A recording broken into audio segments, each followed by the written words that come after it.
ibu saya itu seorang yang futuristik lah, walaupun seorang janda gitu ya. Dan ibu saya itu semacam bersumpah seperti Gajah Mada gitu loh. Jadi beliau itu tidak mau nonton ketoprak sebelum saya sarjana katanya gitu. Saya itu senang dengan wayang ya, saya senang dengan Ki Seno Nugroho itu karena apa? Karena dia selalu mengatakan, ya saya hidup dari wayang gitu. Tapi kalau misalnya ada sindennya lebih pintar, ya silahkan Anda belajar di sana. Tapi kalau soal wayang saya tetap lebih bagus. Jadi jadilah dalang yang baik menurut dia gitu. Nah, saya juga mengatakan be yourself, jadilah Anda sendiri sebagai statistikawan. Jadi jangan jadi orang lain.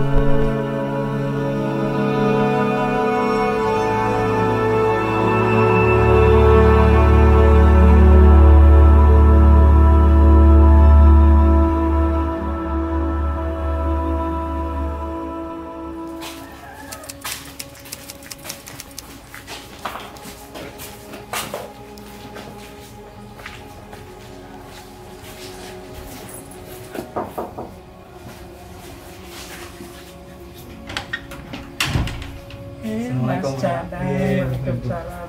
Ini pandemi nggak usah salaman. Oh, gitu. Alah Bari kata kita dari Jakarta. Belum, Pak. Ini Mas Devan. Ya. Monggo. Iya, Pak. Saya Profesor Subandar, dosen di program studi statistika Departemen Matematika FMIPA UGM. Jadi sekarang sudah sekitar 46 tahun ya saya mengabdi sebagai dosen di FMIPA UGM. Ya, saya itu lahir di daerah Tandus ya, namanya Kabupatennya Trenggalek, kecamatannya Durenan gitu. Jadi satu kecamatan itu baru ada 3 SD dan itu semuanya tempatnya masih mengikuti ke rumah orang-orang kampung gitu. Jadi belum punya gedung, belum punya ini gitu. Ibu saya itu seorang yang futuristik lah, walaupun seorang janda gitu ya. Jadi ibu saya itu semacam bersumpah seperti Gajah Mada gitu loh. Jadi beliau itu tidak mau nonton ketoprak sebelum saya sarjana katanya gitu. Jadi waktu saya mau masuk SMP itu sudah dijanjeni gitu. Pokoknya kamu harus sekolah setinggi-tingginya, dan sebelum kamu sarjana saya nggak akan nonton ketoprak, karena ketoprak itu satu-satunya tontonan yang luar biasa waktu itu, tempat hiburan yang bisa dijangkau oleh masyarakat umum gitu.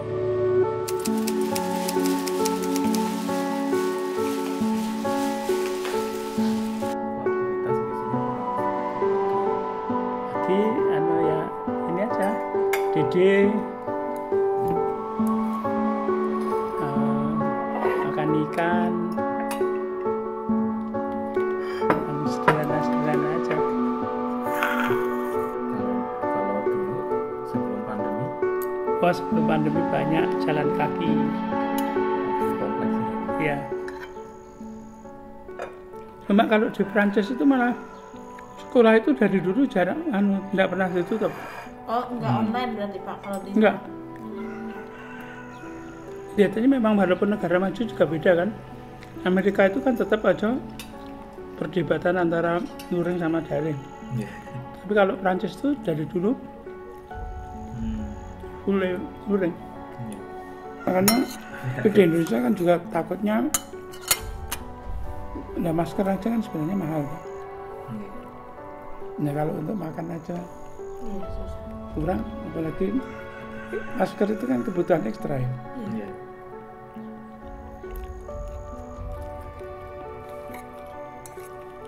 Nah,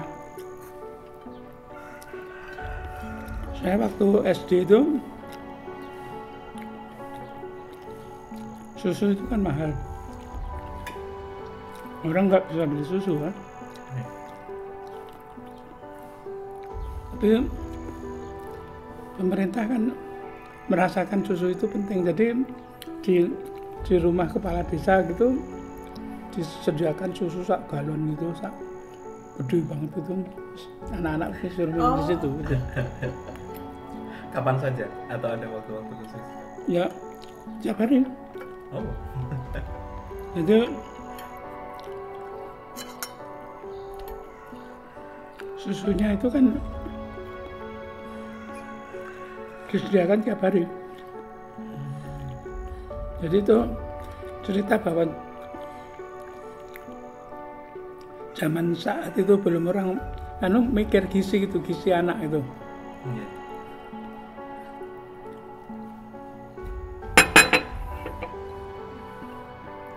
Acaranya hari ini apa ya?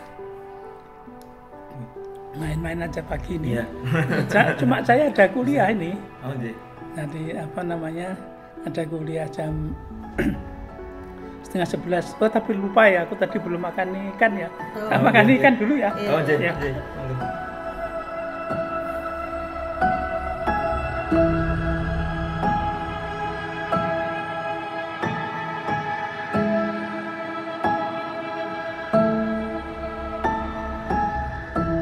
Saya mencintai matematik.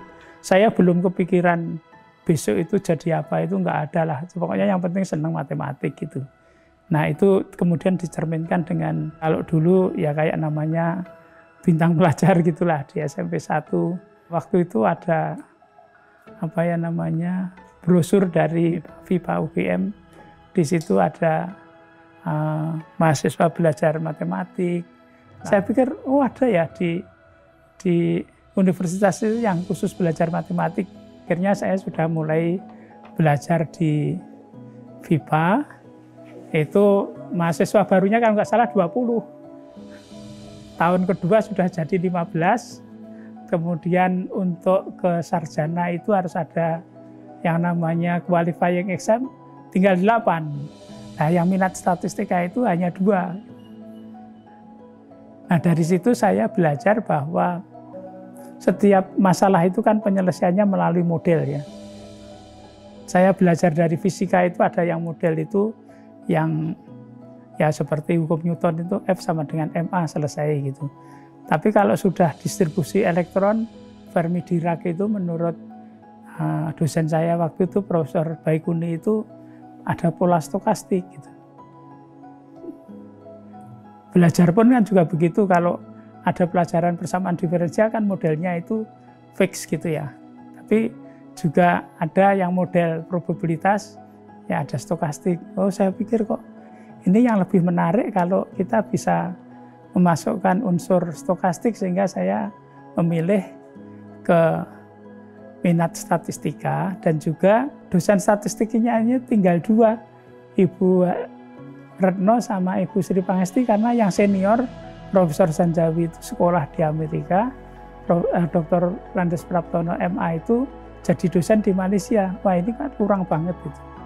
Jadi itulah yang membangkitkan minat saya, yang juga mendorong saya untuk menjadi dosen di FMIPA UGM. Dan kebetulan tahun 73 ketika saya lulus sarjana muda itu langsung diangkat jadi PNS.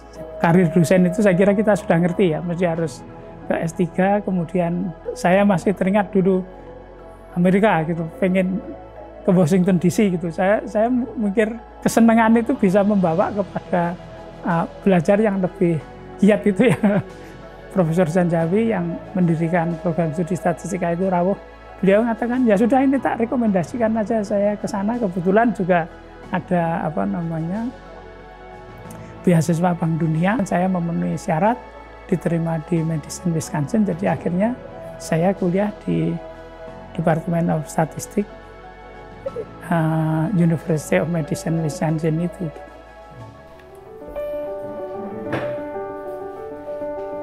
Mau lihat ikan-ikan saya? Iya.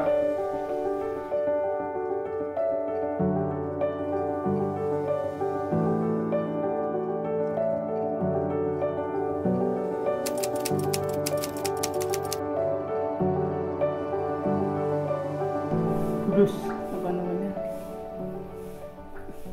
kalau bulus itu turtle ya. Turtle itu ceritanya unik ini.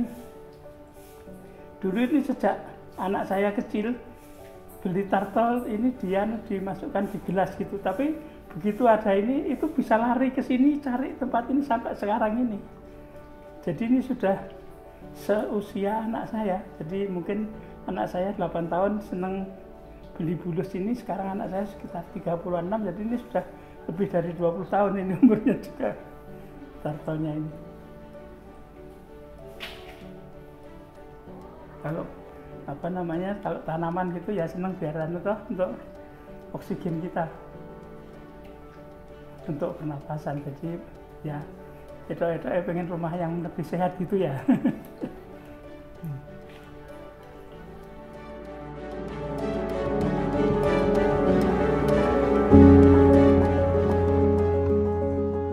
Statistik itu ilmu tentang data. Jadi kalau statistikawan itu ya orang yang bergelut dengan data kan. Jadi artinya data itu mestinya dirubah jadi informasi kan gitu. Jadi kalau mereka, nah cuma bedanya kan mungkin sekarang sudah berubah ya. Jadi artinya struktur datanya itu yang berubah. Kalau dulu itu data itu kita bangun, sekarang data itu kan datang kan dalam skala besar. Tapi ya mesti harus tetap kembali ke kitohnya ya. Statistikanya tidak bisa keluar dari analisis data. Statistik itu saya kira berbeda. Jadi kalau orang komputer belajar tentang pandangannya terhadap machine learning kan berbeda dengan machine learning versi statistik ya. Kalau kita kan arahnya seperti diskriminan, kemudian regresi segala itu kan mereka beda ya sudut pandangnya itu. Jadi sama-sama, walaupun sekarang kan sudah mulai dekat ya, bahwa sekarang machine learning dan statistical learning itu menurut si Barani sekarang kan sudah hampir klop gitu ya. Ya, tapi dasar yang berbeda tetap akan memberikan warna yang berbeda. Tidak bisa terus sama walaupun yang dipelajari itu sama. Pasti sudut pandangnya itu beda, memandang satu masalah itu. Kita kenal yang namanya building block ya. Building block itu unsur dasar untuk menjadi seorang statistikawan gitu. Kalau dulu itu hanya arahnya itu ke mathematical thinking, statistical thinking. Nah sekarang harus ditambah dengan computational thinking karena sekarang kita berurusan dengan data yang besar. Tapi prosedurnya saya kira sama, memecah persoalan, kemudian jadi kalau ada soal besar itu kan mesti harus dipecahkan dulu, diselesaikan per komponen, kemudian dibuat algoritmiknya, kemudian disusun kembali menjadi penyelesaian kan gitu. Itu saya kira. Jadi pilarnya itu berbeda. Kalau dulu hanya 2, sekarang saya kira menjadi 3 ya.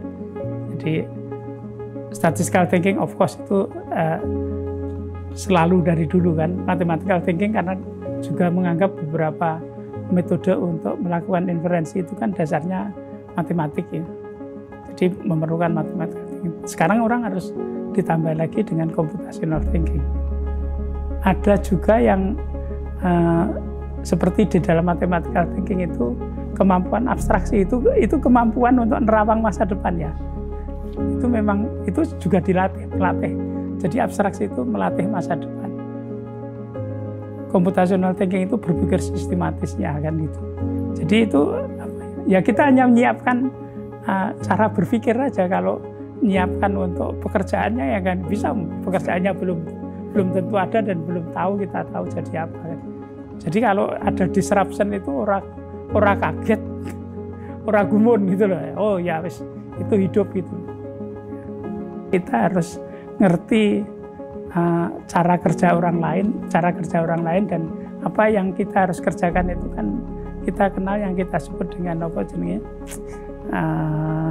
filsafat ilmu dan etika profesi gitu.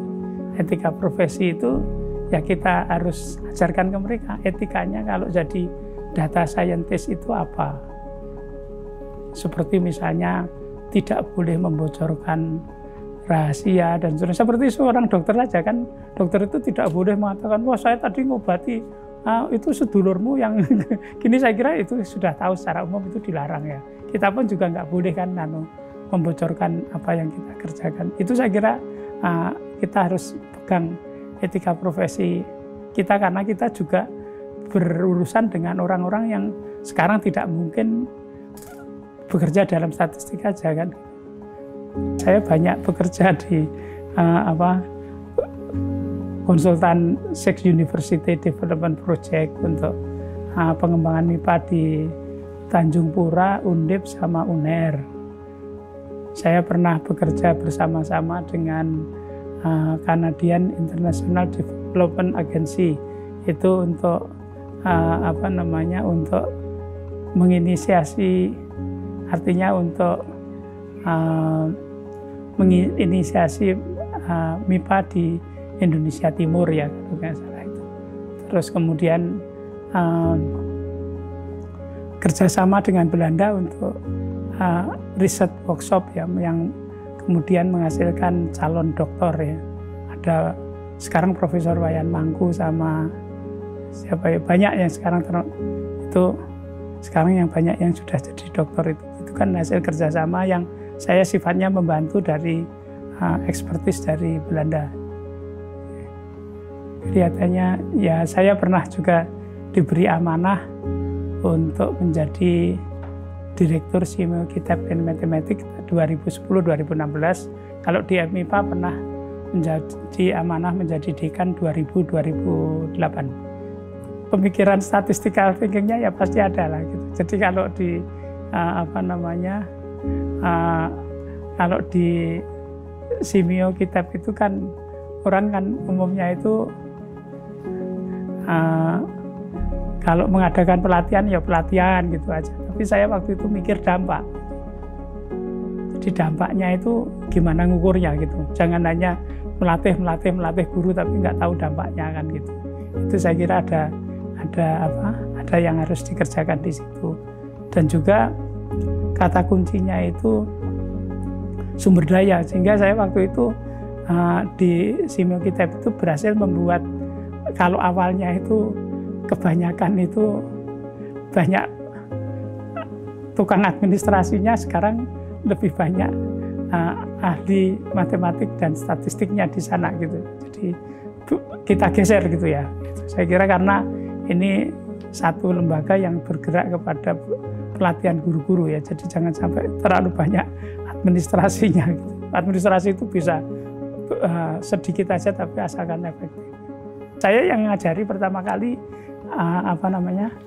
sedikit belajar tentang student center learning gitu ya. Jadi mahasiswa waktu itu saya beri kesempatan untuk selalu mengaktualisasi dari satu teori ke dalam satu bentuk kehidupan sehari-hari. Masih sepi tentang student center learning itu, saya sudah melihat dengan cara itu anak-anak itu pasti bisa ini, dan juga kemampuan abstraksi, kemampuan ini yang membuat mereka itu bisa adaptif itu. Jadi kalau kamu dari misalnya dulu hanya bisa basis data itu hanya pakai Excel, sekarang kan nggak mungkin lagi gitu ya. Tapi kan adaptif aja mereka, kemampuan mathematical thinking abstraksinya itu jalan di situ. Jadi tidak perlu semuanya itu harus diajarin gini-gini, tapi orang harus bisa belajar baru, cepat belajar baru, dan mau kan gitu. Sudah ada kebiasaan untuk melihat sesuatu yang baru dan harus bisa menulisnya, bisa mengkomunikasikannya. Ini saya kalau bicara distribusi Poisson, coba lihat aja apa kamu cerita tentang distribusi Poisson. Ternyata dia bisa cerita ini bisa dipakai untuk antrian yang begini banyak gitu. Ternyata mereka sudah bisa gitu, mikir bahwa tidak hanya ansih terus minnya berapa, variasinya berapa gitu ya. Bisa dipakai di mana kan gitu.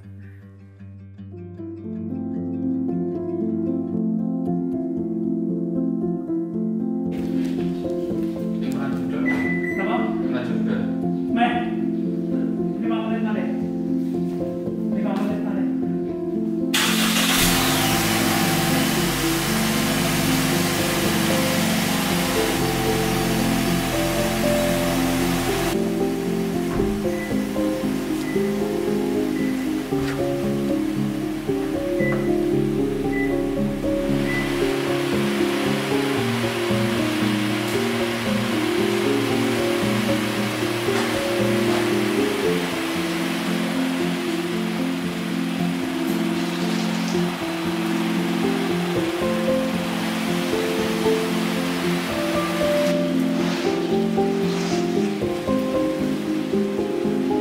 masih baru munculnya komputer intensif calculation ya. Jadi lahirnya Bootstrap di tahun-tahun itu baru lahir ya.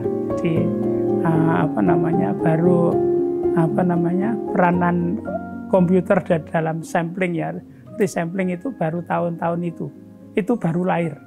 Ya, jadi adanya Bootstrap, adanya yang one leaf out itu cross validation segala itu baru tahun itu. Ya. Kalau di model linear itu generalized linear model juga lahirnya di tahun-tahun saya terakhir di Amerika. Saya pulang kan masih belum ada PC ya Mas ya.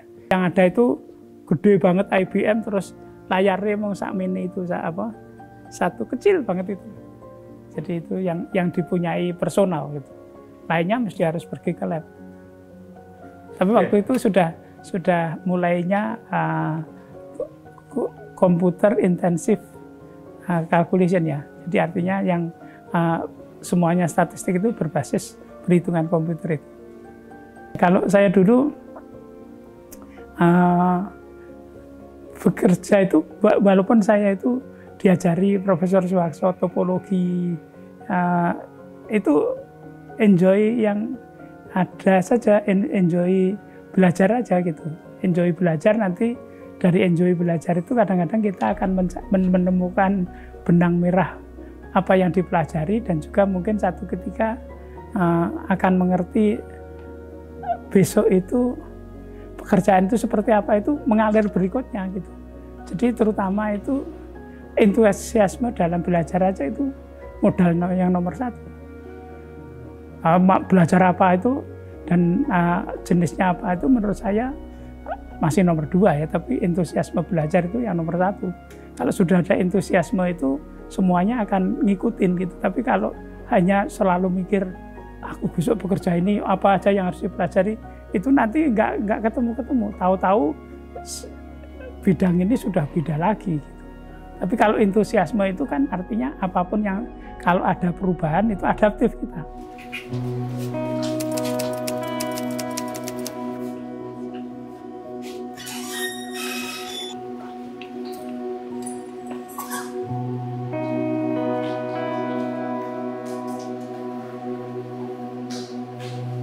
Hari ini jam 11 ada kuliah Model linear untuk mahasiswa S2. Oh, mahasiswa S2 ya. Ya, ini sambil siap-siap ya. Iya, Pak. Silakan. Hidupkan dulu. Nah, ini kelas online kan udah jalan mungkin hampir 1,5 tahun gitu ya, Pak. Ya. Gimana Bapak merasakan mungkin kendala-kendala tertentu nggak sih, Pak? Makin kalau dari segi perkuliahannya makin enak.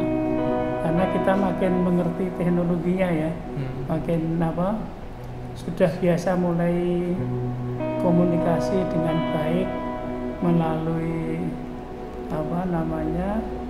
melalui online ini. Kita juga bisa menciptakan satu kelas yang seperti di kelas biasa itu ya. Kalau di awal memang kita bingung karena waktu itu kan kita nggak ngerti teknologi, datangnya juga datangnya COVID ini kan unexpected ya. Unexpected ini, Pak. Jadi artinya kita nggak ada training bagaimana kuliah online kan nggak ada. Semuanya langsung online. Ya pertama kali malah kadang-kadang nggak ada suaranya, mahasiswa tanya juga nggak bisa. Jadi ya akhirnya sekarang teknologinya kita makin mengerti, makin ini. Tapi bukan berarti online itu akan dilanggengkan ya, karena sebenarnya yang ada di kampus itu kan kehidupan kampus, pergaulan mahasiswa, hubungan batin dosen mahasiswa itu nggak bisa online. Kalau hanya ilmunya aja itu menurut saya ya bisa dan bisa disampaikan, dan juga suasananya kelas itu. Tapi kan suasana bahwa misalnya mahasiswa itu harus berorganisasi, harus memikirkan tambahan-tambahan seperti ada pelatihan dan seterusnya. Lalu istilahnya sekarang soft skillnya gitu soft skillnya ya. Oke, Pak. Soft skillnya itu nggak ada di jadi itu yang sebenarnya yang ditakutkan kan hanya itu. Kalau kuliahnya saya kira oke, malah mungkin besok blending ya antara online sama ini mungkin lebih bagus karena itu mahasiswa juga bisa lebih banyak bereksplorasi dengan online itu. Tapi sekali lagi soft skill nggak bisa digantikan dengan hanya kuliah, karena hidup di kampus itu tidak bisa didapatkan hanya dari kuliah. Jadi seperti saya dulu itu sekarang banyak pustaka online, tapi pustaka buku itu menurut saya juga penting. Tidak bisa kita tinggalkan kan. Belajar di perpustakaan itu ya kalau saya dulu selesai belajar itu keluar, ada orang bermain musik, ada bermain ini lebih gitu ya, lebih variatif gitu Pak. Ya, lebih variatif. Ya, terutama kalau sekarang saya getting older ya, saya getting tua itu mungkin lebih enak kalau kuliah lebih enak online, karena begitu saya cukup di rumah, tidak harus pergi ke kampus. Kalau ke kampus itu kan juga butuh waktu, butuh ini, ada macet, ada ini gitu. Tapi saya sekali lagi mengatakan tidak bisa hanya disubstitusi dengan kuliah online. Kuliah online itu hanya bagian daripada, jadi harus kita kombinasi. Jadi karena hidup itu butuh linear kombinasi ya, kombinasi dari online, kombinasi dari luring, kombinasi dari interaksi. Interaksi di dalam ini bisa, tapi nggak bisa sedekat kalau kita itu di kelas. Kalau di kelas itu kan saya biasanya mahasiswa diminta untuk demonstrasi ke depan, kalau nggak bisa bagaimana kita memperbaiki cara mereka untuk menerangkan apa yang dia tidak mengerti, itu bisa detail. Kalau di sini nggak bisa. Oh, nggak bisa. Ya. Berarti mungkin selama online ini Bapak masih mahasiswa masih sering aktif gitu nggak sih Pak? Iya, saya minta aktif, tapi kan nggak bisa detail. Kalau masih ingat kalau waktu luring dulu kan mahasiswa nggak ngerti itu kan saya ngelihat wajahnya, lihat gimana cara mereka itu misalnya disuruh mendeskripsikan aja persoalan itu bisa dari kecil sampai besarnya ngerti, tapi kalau dari ini nggak bisa. Itu. Jadi yang mahal itu kan sebenarnya kita tidak hanya ngajar yang pinter, kita harus mencari mahasiswa itu yang ketinggalan, gimana mereka supaya tetap bisa berpartisipasi dalam kelas.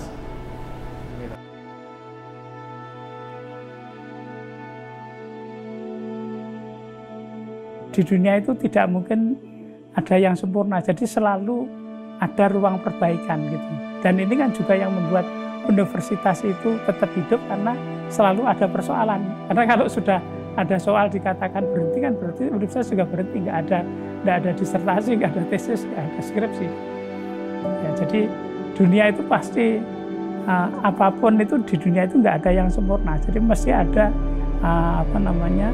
poin untuk diperbaiki. Ya seperti kita punya gadget sekarang itu ya, makin lama makin banyak aja permintaannya gitu. Nggak akan mungkin ini terus berhenti di sini, wah ini semuanya sudah tercakup, nggak pernah ada kan.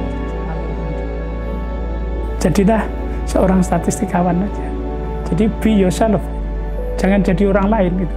Jadi kalau Anda jadi statistikawan ya jadilah statistikawan, jangan usah mikir seandainya saya jadi dokter, seandainya jadi ini gitu. Jadi harus bangga dengan profesinya. Be yourself, jadilah Anda seperti apa adanya. Jadi kalau saya lihat seperti saya itu senang dengan di wayang itu, dari dulu senang dengan wayang ya. Saya senang dengan Ki Sino Nugroho itu karena apa? Karena dia selalu mengatakan ya saya hidup saya dari wayang. Tapi kalau misalnya ada sindennya lebih pintar, ya silahkan Anda belajar di sana. Tapi kalau soal wayang saya tetap lebih bagus. Jadi jadilah dalang yang baik menurut dia gitu. Nah, saya juga mengatakan be yourself, jadilah Anda sendiri sebagai statistikawan. Jadi jangan jadi orang lain. Jadi jangan membayangkan Anda jadi orang lain.